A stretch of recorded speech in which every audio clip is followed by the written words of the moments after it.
So groove is really important, is what makes dull and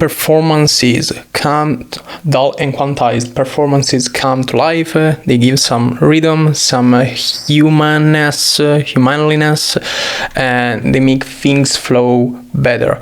So how can we use it in Ableton? So we have the groove pool, we choose a groove, we can just go to the grooves here, we can drag and drop whatever groove we want here, and then we can apply it to clips. But the important thing is that in house music or other highly quantized genres, at least for the kick and the snare, we want to keep those unaffected by the groove. So my suggestion is to just use different tracks.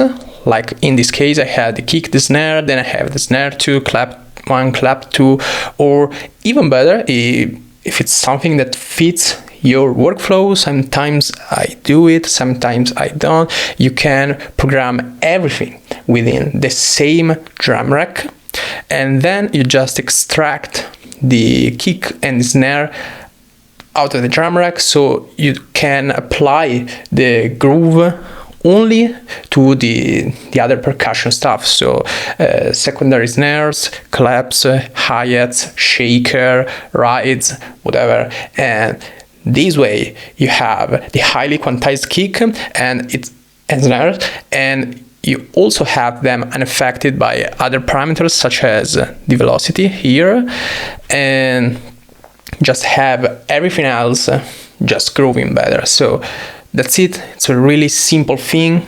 Just leave the kick and the snare quantized, unless you are doing something more like K-Tronada, so that has some more movement, some more swag, and you can consider applying groove to the kick and snare too in that case.